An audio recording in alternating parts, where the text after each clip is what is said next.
ময়মনসিংহের ত্রিশালে কবি নজরুল বিশ্ববিদ্যালয়ে মুজিব বর্ষ ও স্বাধীনতা সুবর্ণ জয়ন্তী সমাপনী উৎসব পালনে খোকা মুজিব বঙ্গবন্ধু বিশেষ পালা পরিবেশিত হয়েছে।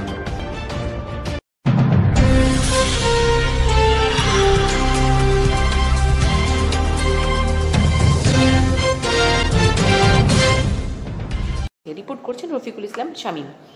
ময়মনসিংহের ত্রিশালে জাতীয় কবি কাজী নজরুল ইসলাম বিশ্ববিদ্যালয়ের মুজিব বর্ষ ও স্বাধীনতা সুবর্ণ জয়ন্তী সমাপনী উৎসব পালনে খোকা মুজিব বঙ্গবন্ধু বিশেষ পালা পরিবেশিত হয়েছে। 31 ডিসেম্বর শুক্রবার রাতে বিশ্ববিদ্যালয়ের বঙ্গবন্ধু ভাস্কর্যের সামনে মুজিব বর্ষ ও স্বাধীনতা সুবর্ণ জয়ন্তী উদযাপন কমিটির ব্যবস্থাপনায় ও বিশ্ববিদ্যালয়ের নাট্যকলা ও পরিবেশনা বিদ্যা বিভাগের পরিবেশনা পালাটি পরিচালনা করেন নাট্যকলা ও পরিবেশন বিদ্যা বিভাগের বিভাগীয় প্রধান আল জাবির।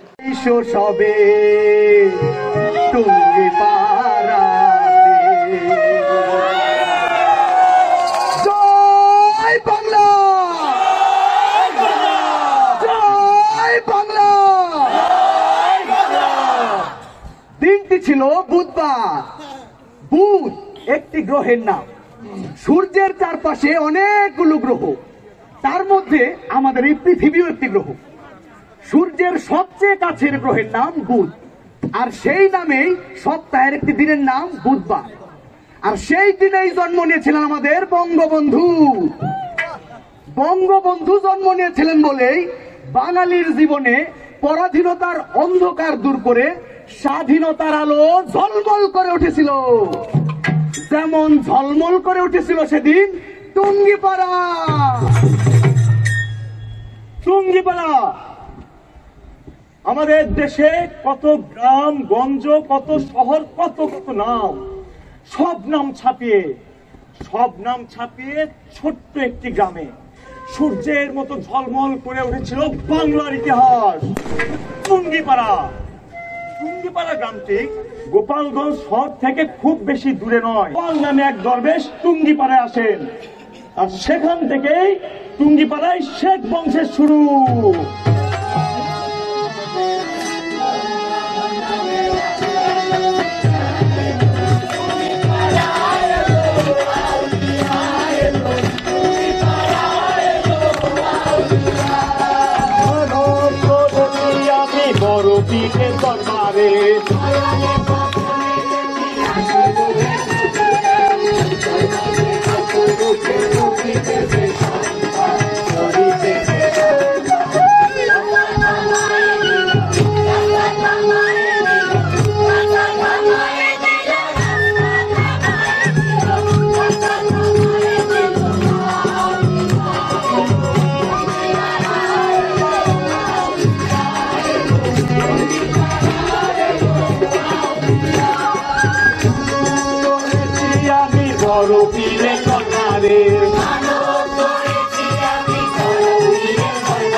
অনেক তাদের বাড়ি, অনেক তাদের ঘর। ঠিক তেমন একটি ঘরে ছোট্ট একটি ঘরে জন্ম নিয়েছিলেন শেখ মুজিবুর রহমান। বাংলার মানুষ যাকে ভালোবেসে নাম দিয়েছিল বঙ্গবন্ধু। বাংলার মানুষের বন্ধু, জনগণের বন্ধু আমাদের বঙ্গবন্ধু। খালের পানিতে নৌকা ডুবে গেল, সাঁতার দিয়ে পারে উঠলেন খোকা। সেই যে প্রাণে বেঁচে গেলেন গিমাডাঙ্গা স্কুলে আর নয়, খোকাকে ভর্তি করে দেওয়া হলো অন্য একটা স্কুলে, পাশেই গোপালগঞ্জ শহর। সেখানে আছে খ্রিস্টান পাদ্রীদের তৈরি করা একটা স্কুল, নাম তার গোপালগঞ্জ মিশন স্কুল। আর সেখানেই খোকা পড়তে শুরু করলেন। আরে গোপালগঞ্জ মিশন স্কুলে পড়ে সকলা, আরে এমন স্কুলে খোকা হইল ভর্তি। নতুন দিশা পাইল সে জীবন অবধি। হিন্দু মুসলিম বৌদ্ধ খ্রিস্টান সবাই মোরা ভাই, গোপালগঞ্জ মিশন স্কুলে পড়ে সকল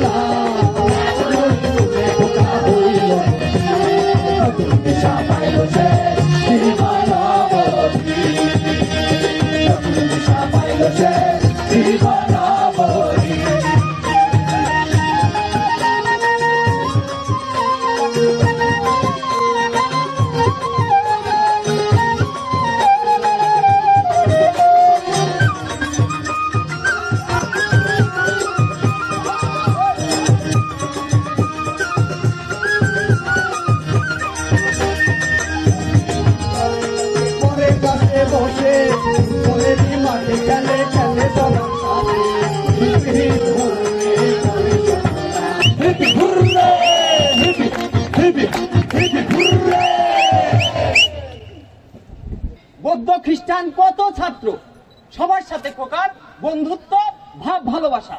তারা একসাথে মাঠে খেলে, গল্প করে, পড়া করে। খোকা খুব ভালো ফুটবল খেলতে পারে।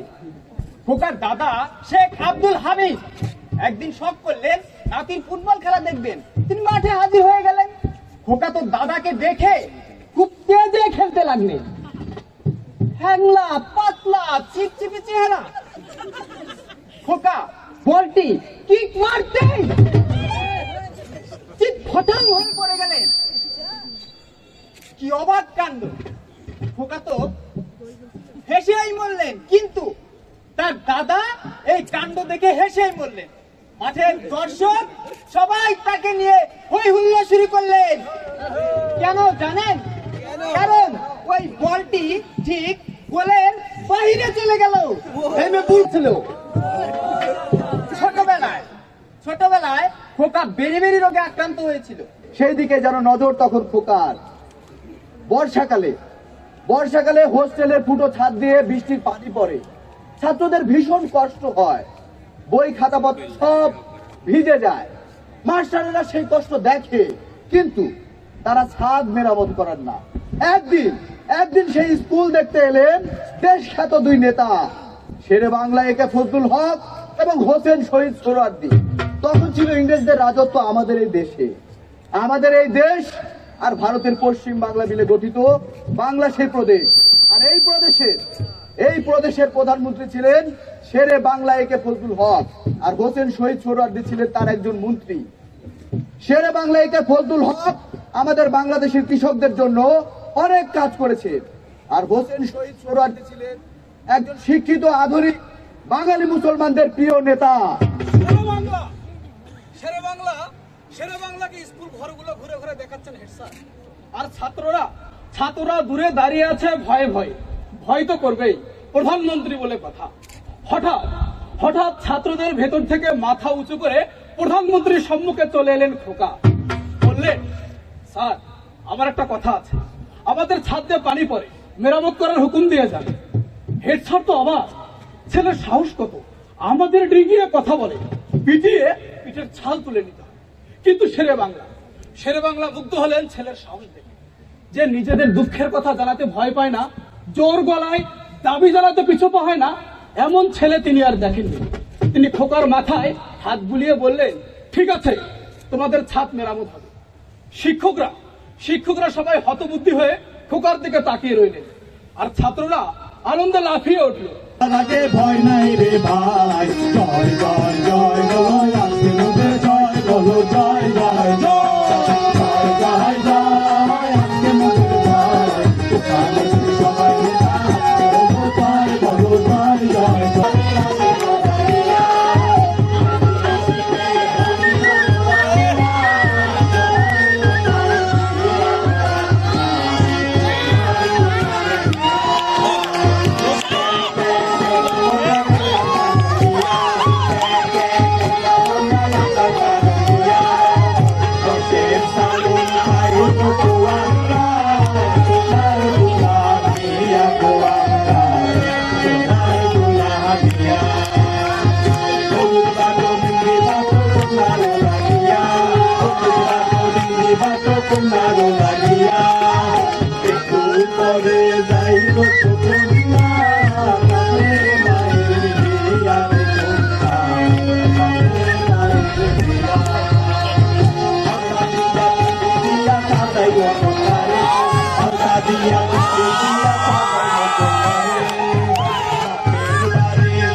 বড় খোকা পড়ালেখা চালিয়ে গেলেন, এন্ট্রান্স পাস করে এবার কলেজে ভর্তি হবার পালা খোকার।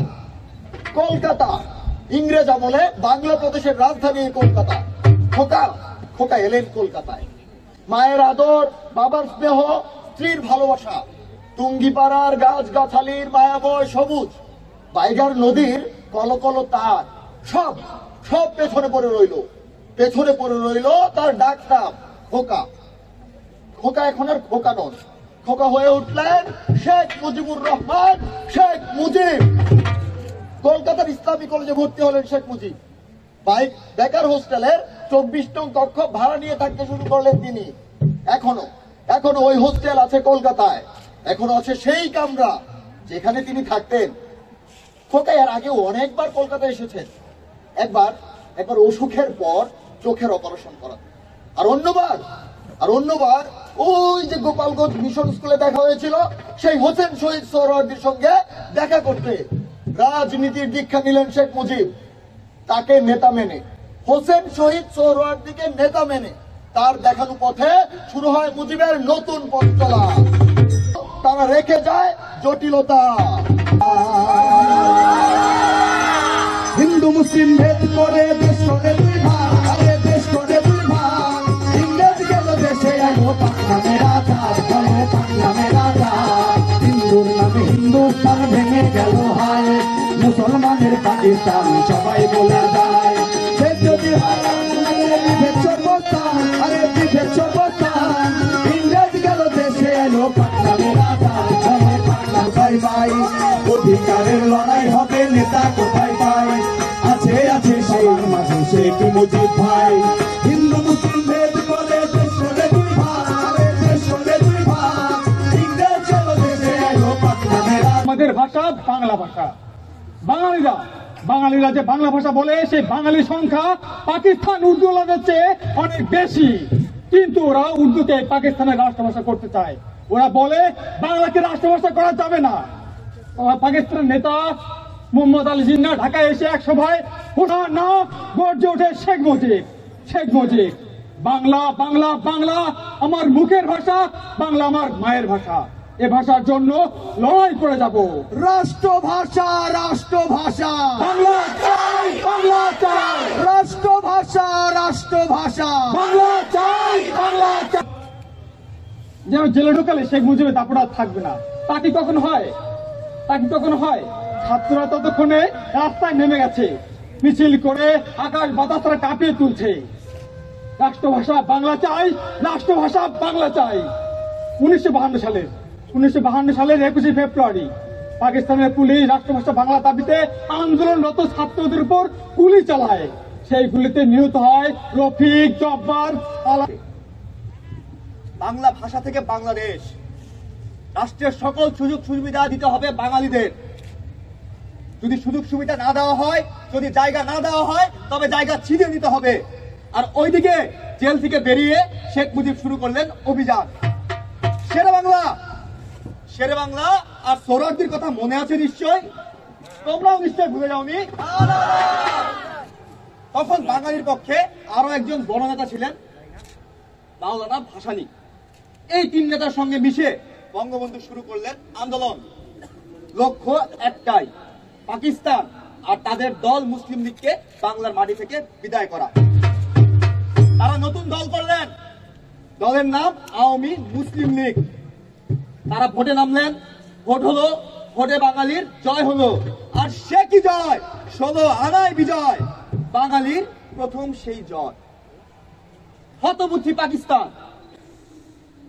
পাকিস্তান হবার মাত্র 7 বছরও পার হয়নি, এরই মধ্যে এত বড় পরাজয়, পাকিস্তানের মাথায় হাত। আর ওইদিকে বাঙালি মন্ত্রীর সরকার হলো, বাঙালি পুরো দমে কাজ করতে শুরু করলো। কিন্তু বাংলার এই অগ্রযাত্রা কোনোভাবেই মেনে নিতে পারেনি পাকিস্তান। প্রতিহিংসায় বাংলার সরকার ভেঙে দিল তারা, আর বাংলার নেতাদের উপর চালালো জোর জুলুম অত্যাচার। বঙ্গবন্ধুকে তারা আবার জেলে পাঠালো, কিন্তু বাঙালি দৃঢ় পায়ে দাঁড়িয়ে রইল। ঠিক সেই সময় পাকিস্তানি সেনাবাহিনী বন্দুক হাতে দিল, আর তাদের সেনাপ্রধান আইয়ুব খান জারি করলো মিলিটারি শাসন। কিন্তু বাঙালি মাথা নত করতে শেখেনি। শেখ মুজিব এত সহজে মাথা নত করবার নয়, এত সহজে তাকে দমন করা যাবে না। শেখ মুজিব এখন আরো দৃঢ় আপোষহীন এক নেতা। বাংলাকে মুক্ত করে তবেই তিনি ক্ষান্ত হবেন। গঠন করলেন আওয়ামী লীগ, যার প্রতীক বাংলার নৌকা। টুঙ্গিপাড়ার কথা মনে আছে নিশ্চয়? টুঙ্গিপাড়ার বাড়ির সম্মুখে শেখদের সেই লোহার নোঙরটির কথা মনে আছে? দূর দূরান্তে বাণিজ্যে যেত মুজিব নৌকায় বসে প্রতিদিন স্কুলে যেতে।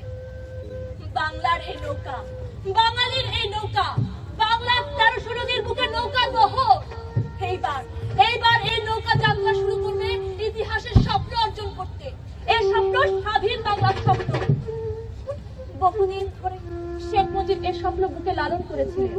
আর এই স্বপ্নকে বুকে লালন করে শেখ মুজিব 6টি দাবি পেশ করলেন।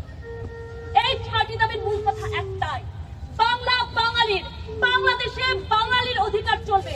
আমরাই আমাদের দেশের ব্যবসা বাণিজ্য টাকা পয়সা লেনদেন সব করব। পাকিস্তানের পশ্চিম পাশে যারা রয়েছে তারা তাদের মতো থাক, তারা যেন আমাদের উপর হাত না দেয়, তারা যেন আমাদের শোষণ না করে, তারা যেন আমাদের গোলাম বানিয়ে না রাখে। এই ছিল শেখ মুজিবের দাবি। আর এই দাবিকে কেন্দ্র করে দেশের শত মানুষ কাতার বেঁধে একজোট হয়ে উঠল। বঙ্গবন্ধুর আদর্শ নিয়ে, বঙ্গবন্ধুর স্বপ্নের দেশ সোনার বাংলা গড়ে তুলতে এগিয়ে এসেছেন। বাংলাদেশের অন্ধকার দূর করতে যিনি রাজনীতি করেন তিনি ডিজিটাল বাংলাদেশের রূপকার আমাদের বর্তমান মাননীয় প্রধানমন্ত্রী দেশরত্ন শেখ হাসিনা, বিশ্ব যাকে জেনেছে মাদার অফ হিউম্যানিটি নাম। শেখ হাসিনার পরে শেখ মুজিব এবং রেনুর কোল আলো করে আসেন পুত্র শেখ কামাল। পরে 3 জন, শেখ জামাল, শেখ রেহানা এবং শেখ রাসেল। বিয়ের সেই প্রথম দিন থেকে তিনি তার স্বামীর সব কাজের সঙ্গে, ছেলে মেয়ে নিয়ে একাই সংসার চালাচ্ছেন ফজিলাতুন্নেসা। স্বামী স্ত্রীর আদর্শ সম্পর্ক আমরা কোথায় পাবো? মায়ের আদর স্নেহ শাসনে যিনি নিজের সন্তান, আত্মীয় স্বজন, দলের নেতা কর্মী সহ সমগ্র দেশের মানুষের মমতার আশ্রয় হয়ে উঠেছে। তাই তিনি রেনু থেকে, ফজিলাতুন্নেসা থেকে হয়ে উঠেছেন আমাদের মা, সবার মা, বাংলার বঙ্গমাতা। সমাজ একদিন এই সোহরাওয়ার্দী উদ্যানে দাঁড়িয়ে দিয়েছিল বঙ্গবন্ধু উপাধি। সেই সোহরাওয়ার্দী উদ্যানে দাঁড়িয়ে বঙ্গবন্ধু ঘোষণা করলেন 1971 সালের 7ই মার্চ সেই ঐতিহাসিক ভাষণ। তিনি ঘোষণা করলেন এবারের সংগ্রাম আমাদের মুক্তির সংগ্রাম, এবারের সংগ্রাম আমাদের স্বাধীনতার সংগ্রাম। তিনি নির্দেশ দিলেন প্রত্যেক ঘরে ঘরে দুর্গ গড়ে তোলো, তোমাদের যা কিছু আছে তাই নিয়ে শত্রুর মোকাবেলা করো। বঙ্গবন্ধু বাংলার মানুষকে মুক্তিযুদ্ধের জন্য উদ্বুদ্ধ করে বললেন, রক্ত যখন দিয়েছি রক্ত আরো দেব, এই দেশের মানুষকে মুক্ত করে ছাড়বো ইনশাআল্লাহ। বন্দুক রাইফেল নিয়ে নেমে পড়লেন। এই বাংলার মুক্তিকামী মানুষের উপর গণহত্যা শুরু করে দিলেন। ওরা বৃষ্টির মতো গুলি করে এই বাংলার মুক্তিকামী মানুষকে মেরে ফেললেন। এই দেশের মুক্তিকামী মানুষের দেহ পড়ে রইল পথে পথে। ওরা সে রাতে বঙ্গবন্ধুকেও গ্রেপ্তার করল, কিন্তু গ্রেপ্তারের ঠিক পূর্ব মুহূর্তে বঙ্গবন্ধু স্বাধীনতার ঘোষণা করে গেলে বোনকে তারা অপমান করেছিল, তাদের সম্ভ্রম হানি করেছিল। নিঃস্ব হয়েছে কত লাখো লাখো নিরীহ মানুষ, শহীদ হয়েছেন হাজারো বীর বাঙালি বুদ্ধিজীবী। এই দেশের কত তরুণ, কত সাধারণ মানুষ মুক্তির লক্ষ্যে হয়ে সশস্ত্র যোদ্ধা। আর পাকিস্তানিরা তাদের সমস্ত শক্তি আর গোলা বারুদ দিয়ে মাঠে নামে। কিন্তু মুক্তিযোদ্ধারা এগিয়ে যায় অমিতা বিক্রমের সামনের দিকে, একের পর এক জয় তারা ছিনে আনে। কারণ তাদের কণ্ঠে এবং হৃদয়ে বঙ্গবন্ধুর দেওয়া সেই জয়ধ্বনি, জয় বাংলা, বিজয় আমাদের আসে 1971-এর 16 মার্চ বৃহস্পতিবার দিন। পরাজিত পাকিস্তান বাহিনী আত্মসমর্পণ করে সেই সোহরাওয়ার্দী উদ্যানে, যেখানে বঙ্গবন্ধু তার 7ই মার্চের সেই অমর ভাষণ দিয়েছিলেন। এখানে এই বাঙালি সার্থকতা, রক্ত রক্ত রক্ত। 16ই ডিসেম্বর বিজয়ের আগে কত রক্ত এই ঝরেছে দেশে। চারদিকে ধ্বনিত হয় জয় বাংলা, জয় বাংলা, জয় বাংলা, জয় বাংলা, জয়। 1972 সালের 10 জানুয়ারি প্রথমে লন্ডন, পরে ভারতের রাজধানী দিল্লি হয়ে স্বপ্নের স্বাধীন বাংলাদেশে ফেরেন বঙ্গবন্ধু। কিন্তু পাকিস্তানি মিলিটারিরা যুদ্ধে তাদের পরাজয় নিশ্চিত জেনেও বাংলাদেশের সবকিছু ভেঙে দিয়ে গেছে। 30 লক্ষ মানুষ কিন্তু তারা মেরে গেছে। শেষ মুহূর্তে তারা আমাদের অনেক শিক্ষক, সাংবাদিক, এমনকি অনেক মেধাবী মানুষকেও মেরে রেখে যায়। নতুন করে সব গড়তে হবে, কলকারখানা চালু করতে হবে, মাঠে ফসল ফলাতে হবে। তার জন্য তার জন্য প্রয়োজন সময় ও ধৈর্যের। তাই দেশে ফিরাই বঙ্গবন্ধু সব বিনির্মাণের উদ্যোগ নিলেন। সবার উপরে বড় কাজ, সোনার বাংলাকে সত্যিকার অর্থে সোনার বাংলা গড়ে তুলতে হবে। বাংলাদেশের প্রতিটি মানুষের থাকবে সমান অধিকার। পেটে ভাত থাকবে, মুখে হাসি ফুটবে, মাথার উপরে ছাদ থাকবে, এমনকি সবাই পড়াশোনা করবে। তবেই না হবে সোনার বাংলা। দেশ গড়ার কাজে বিদেশের বন্ধুত্ব আর সহায়তা পেতে পৃথিবীর যে দেশে যাচ্ছেন সেখানকার বড় বড় নেতারা বঙ্গবন্ধুকে দেখে বলছেন, বঙ্গবন্ধু শুধু বাঙালির মুক্তিদাতা নন, তিনি সমগ্র পৃথিবীর নিপীড়িত মানুষের মুক্তির প্রতীক। কিউবার মহান নেতা ফিদেল কাস্ট্রো বঙ্গবন্ধুকে দেখে বলেছিলেন, আমি হিমালয় দেখিনি, কিন্তু বঙ্গবন্ধুকে দেখেছি, ওতেই আমার হিমালয় দেখা হয়ে গেছে। পৃথিবীর সব দেশ মিলে যে জাতিসংঘ, সেখানেও গেলেন বঙ্গবন্ধু। বিশ্বের কত ভাষার কত মানুষ, সবার সামনে বঙ্গবন্ধু বাংলায় ভাষণ দিলেন। পৃথিবীর ইতিহাসে সেবারই প্রথম জাতিসংঘের অধিবেশনে মানুষ বাংলায় ভাষণ শুনল বঙ্গবন্ধুর কণ্ঠে।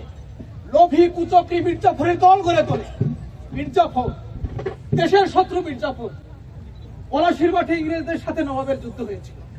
সেনাপতি মির্জাফর ইংরেজদের সাথে গোপন চুক্তি করে নবাবকে হারিয়েছিল এবং নবাবকে হত্যা করে বাংলার সিংহাসনে বসে। আর সেদিন থেকেই নবাবের নামের সাথে, আর সেদিন থেকেই ওই মির্জাফরের নামের সাথে বিশ্বাসঘাতকের নাম সমর্থক হয়ে আছে। আজ 220 বছর পর এই স্বাধীন বাংলাদেশে নতুন করে মির্জাফরের আবির্ভাব ঘটে। ফিরে আসে নতুন মির্জাফরের দল। সেনাপতি মির্জাফর যেমন ইংরেজদের সাথে গোপন চুক্তি করেছিল, এই নতুন মির্জাফরের দলও পরাজিত শক্তির সাথে সন্ধি করে রাতের অন্ধকারে আঘাত করার পরিকল্পনা করে। 15ই আগস্ট 1975 সাল বৃহস্পতিবার মধ্যরাত পার হয়েছে। কামান, ট্যাঙ্ক, বন্দুক নিয়ে নিঃশব্দে এগিয়ে আসছে ওই মির্জাফরের দল।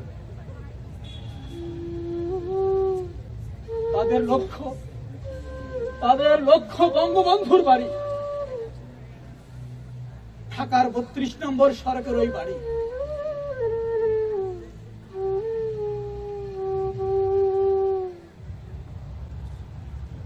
দেশে ফিরে দেশের প্রধান হয়ে বঙ্গবন্ধু সরকারি বাড়িতে উঠতে পারতেন। বাড়িতে তাদের ছেলে মেয়ে বেড়ে উঠেছিলেন, হাসিনা, কামাল, জামাল, রেহেনা আর তাদের ছোট্ট সন্তান রাসেল। বাড়ির সামনে ছিল ধানমন্ডির লেক। লেকের টলটলে সবুজ পানি, সেই পানি বঙ্গবন্ধুকে মনে করে দিত তার সেই টুঙ্গিপাড়ার বাইগান নদীটির কথা। ঘুমিয়ে আছে সারা বাড়ি। ধানমন্ডি 32 নম্বর সড়কে বঙ্গবন্ধুর বাড়িকে এখন ঘুরে।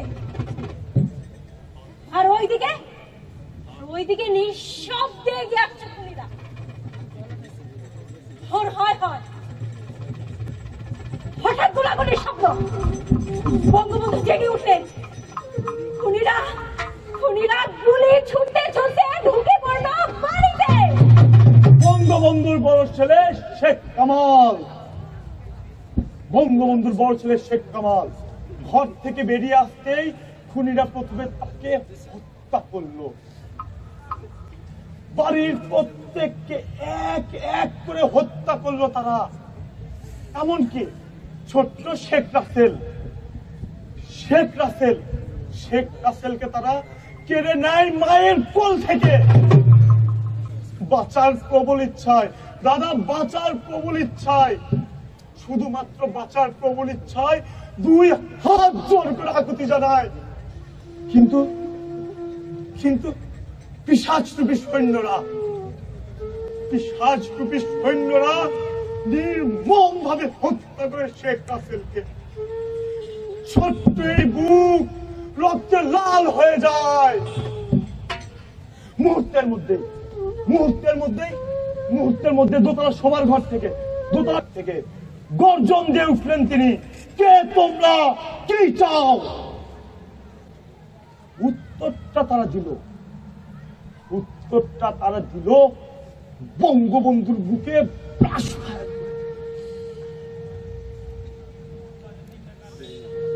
সিঁড়িতে লুটিয়ে পড়লেন তিনি।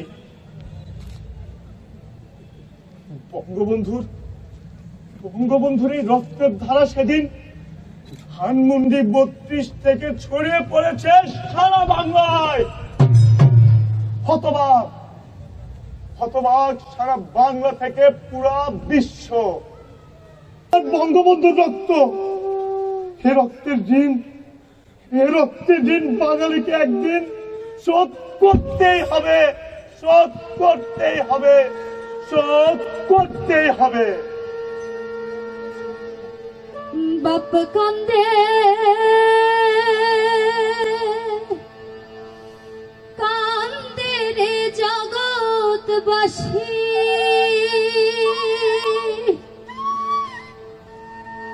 হেমন দিহি কেন গো দিলা জগত অধিপতি, ভাইরে জগত অধিপতি।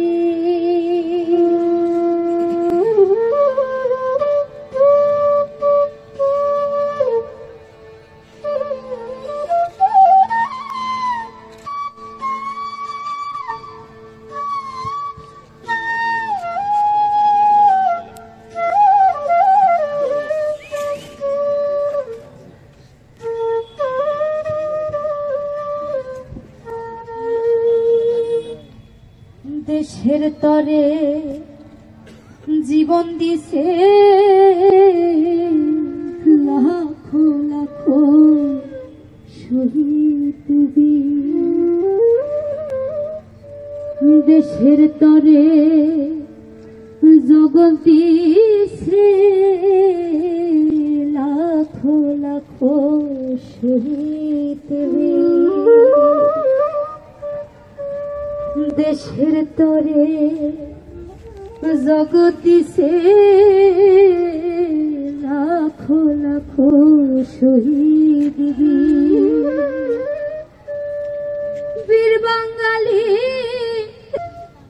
জাতির জনক বঙ্গবন্ধু, কি দোষ তাহার ছিল, ছোট্ট শিশু রাসেল ভাইয়ে প্রাণ কেনে করিল,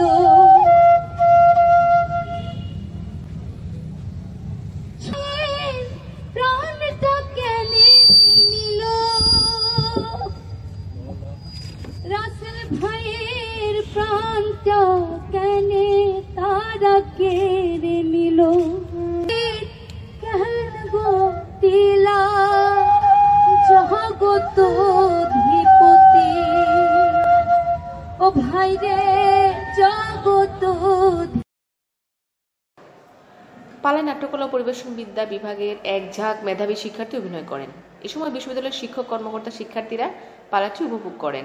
ফাল্গুন টিভি।